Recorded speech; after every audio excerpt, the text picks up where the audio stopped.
What's up everyone, this Monday, Go Battle League will switch over to Master League Classic, and Little Jungle Cup. This video will be all about getting you ready for Classic Masters though, by showing you 8 really good teams for it. Before we do that though, I want to ask y'all, if you end up enjoying this video, please consider hitting the like and the sub, because it does really help out the channel. Alright, first team, which is actually more of a framework you can build your team around. It has a lot of flexibility in regards to what Pokemon you can use, but the basics are as followed. You lead with a Steel type, either Melmetal or Excadrill. Then you use Lugia as your safe swap. One of my favorite saves or sacrificial swaps in the game. Even if they bring in a Melmetal, an Excadrill, like you have a lot of play there. If they bring in Togekiss, you can win that matchup. If they bring in a Dialga, which are usually bringing to counter you, you can also win that matchup. Same if there comes like an Yveltal or a Ghost type, you can still win that matchup, because Lugia is an absolute monster. If you don't have one yet, I would definitely recommend trying to trade for one, build one. It is really, really strong. Another option though, I think would be like a Zacian. It does a similar job to Lugia in this position. But Lugia is definitely one I recommend most. But then as second Pokemon in the back, you want something that pairs really, really well with the Steel type to create a really strong core, which are usually the Dragons or like Yveltal. Something like an Excadrill, Giratina core is almost unbreakable. It's very, very solid. Same with Melmetal, Yveltal, very, very strong. In regards to what Steel type you should pair with what Backbone. If you're an Excadrill, for example, you're very, very weak against Kyogre. I would advise against going with Yveltal in that case, because then Kyogre just kind of ruins your team. So I would go with Giratina or Dragonite in that case, or Palkia would also work. And if you use Melmetal on the lead, I would go with either Yveltal or Dragonite. Probably no Giratina, because your lead is already very weak to Giratina, and you want something in the back that can beat Giratina, and your own Giratina won't do good enough of a job at that. So with Melmetal lead, go Yveltal or Dragonite. With Excadrill lead, go Dragonite or Giratina, and with both you can actually go Palkia. The way this team works is if you don't lead into a Dialga, a Togekiss, or a Steel type, you switch it to Lugia, they bring that in, and once that is gone, your Backbone can probably sweep the backline. That's the whole idea of this squad. I have a couple videos on teams like this, so if you want more information, go give them a watch. I'll put the link down in the description. Team number 2 is actually my favorite team I ran last season. Zacian lead, Mewtwo on the safe swap, Palkia in the back. This team is kind of soft against a Togekiss, which is why I'm running Wild Charge on Zacian. It really does help out there, in addition to Close Combat and Snarl's last move. Actually, which makes Zacian kind of weak against Giratina, which is exactly why I'm running Ice Beam on Mewtwo. Helps a lot with the Giratina matchup. And since I'm running on safe swap, a lot of times you'll see Yveltals or Lugias switch into you, and you'll be very happy you have Ice Beam in those scenarios. Mewtwo, of course, also runs Psycho Cut as fast move, and Side Strike as your second charge move. Palkia, very important, I think, run Dragon Tail, because with Dragon Tail, the matchup against Melmetal is way, way better, because you hit a breakpoint, allowing you to do 1 more damage per Dragon Tail, then you would do with 3 Dragon Breaths. So yes, definitely run Dragon Tail there. You could run Fire Blast as well in Palkia for some extra spice, but I think Draco Meteor, in addition to Aqua Tail, of course, is way more useful. I don't really have a great way of describing how this team works. I do have a video on the channel though, in which I use it, so go check that out. I'll put the link down in the description. But basically, Zacian and Mewtwo are just 2 incredibly flexible Pokemon. You want to use either of those to like generate a shield advantage, so the other can do a lot of work and maybe sweep a team, and Palkia is just there, some very reliable dragon damage, and also to counter like Kyogre and Groudon very, very hard, and also Ho-Oh, which Zacian can really struggle with. Next up, the most common basic meta team built around Zacian there's a lot of people running this team for a good reason, because it's damn strong. The team is Giratina lead, Zacian as the safe swap, Melmetal in the back. Zacian in this case is running Snarl, of course, with Close Combat to cover for the Steel types, especially Dialga, which Giratina can struggle with, and Play Rough. You really need to play rough for opposing Giratina, because otherwise this team would really struggle with them. Zacian really only gets hard walled by Ho-Oh and Metagross, but besides that, it can take shield or switch advantage from any Pokemon. It's just so strong on the safe swap position, especially paired with Giratina. They basically share no weaknesses. Giratina's biggest answers are Togekiss, Dialga, and Yveltal, and you can switch in Zacian against all 3 of them. It will beat Dialga, it will beat Yveltal, It will struggle against Togekiss, but usually you can take a shield there, which is fine.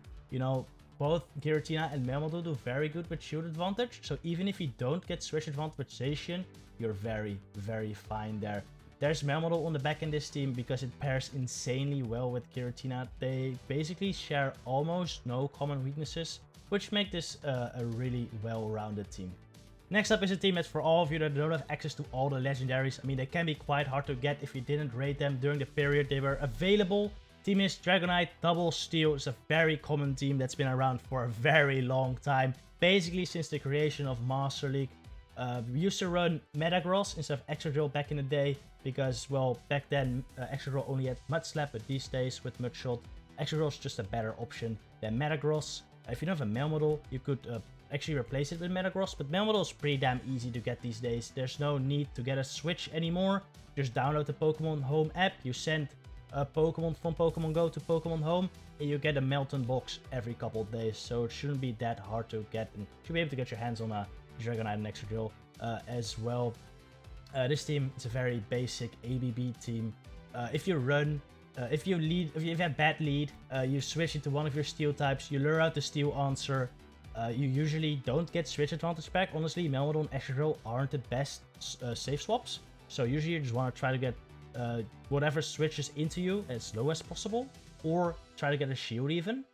Then you take that out with Dragonite, and then you just hope they don't have a second steel answer in the back, and usually like an Excadrill can sweep quite nicely. If you want more IDs for non-legendary teams, I did make a whole video about 5 different teams, so I'll put it down in the description as well. Hopefully that'll help you out. Next up is another one of my favorite teams from last season with Ho-Oh-Ho, is one of my favorite closers to run in this meta because Earthquake or Brave Bird just destroys basically everything once shields are down. Even a Kyogre, which generally hard counters Ho-Oh, gets KO'd by 2 Brave Birds, which is just really, really nice. Besides Kyogre, Dragons, especially Dragonite and Giratina, can be a big problem. The Dialga is actually pretty fine because you can hit it with an Earthquake, and the Incinerates do neutral. And Steel types can be a bit of a problem as well, which is why I'm pairing it with Garchomp. It does well against Giratina, does okay versus Dragonite, does okay versus Kyogre as well, but it also beats the Steel type, so pretty good coverage with Ho-Oh. And also, like, Garchomp gets destroyed by Charmers mainly, like Togekiss, which Ho-Oh destroys in return. So they form a very good core, and pair it with my favorite safe swap at the time, Lugia. It's a very good sacrificial swap. You know, usually you end up luring out a Dialga with Lugia, and well, you can usually either take a shield or get switch advantage there, which is really nice, or you lure the Steel type, which is also okay. You get it low with Lugia, then you can farm it down with Garchomp. By the way, Garchomp is running Dragon Tail, Sand Tomb, and Outrage, or Earth Power. It's kind of up to you. I would prefer Outrage because it generally does better versus like opposing Lugias, but Earth Power can also be a play. I think Sand Tomb Dragon Tail was kind of important though, because you really want the Dragon Tail plus Sand Tomb combination to take out things like opposing Giratinas. That really helps. But yes, Lugia gets the Steel type slow, and after that, Garchomp can just farm him down with Dragon Tails, and like, get so much farm, and then with energy, you just kind of wreck, which is pretty awesome. I have a video about this team on my channel as well, so go check that out if you want more information. Y'all must be wondering, where has Dialga gone, dude? That isn't Master League a Dialga meta? And yes, Dialga is very, very strong in Master League.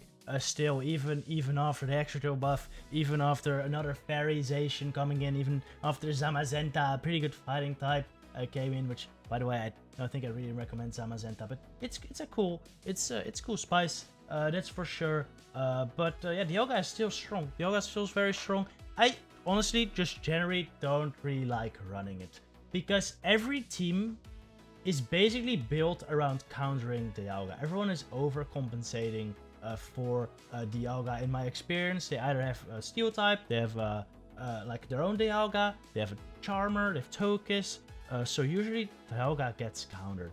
So by not running Dialga, you take advantage of people overcompensating for countering Dialga, and usually they lack some coverage for other Pokemon like Lugia, like Yveltal, so this can really shine but they can definitely work, especially in this team. There's another team I really like with Ho-Oh in the lead this time. I think in the last team I said I really like Ho-Oh as a closer, but this is the case where I put the closer in the lead. And why I really like that is because with Ho-Oh, if you have a bad lead here, let's say you lead into a Giratina, you can just Brave Bird it once, you either take a shield or do massive damage, and then you dip into Dialga, which is the safe switch in this case. And then in the back, you have another Pokemon that pairs really well with Ho-Oh. It has to beat Kyogre, it has to beat like Giratinas, which Yveltal, Dragonite, and Giratina can all do to some extent.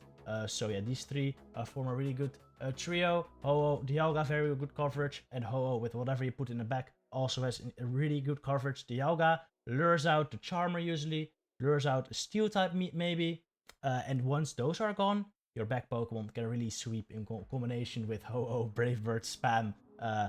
Really fun team.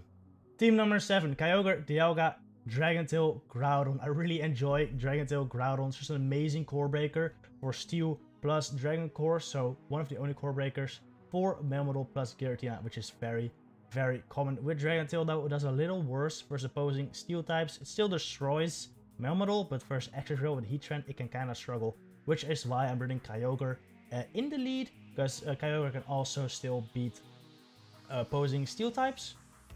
Besides that, of course, it also gets destroyed by Kyogres themselves, so I'm running this Kyogre with Thunder so I can win the mirror if needed.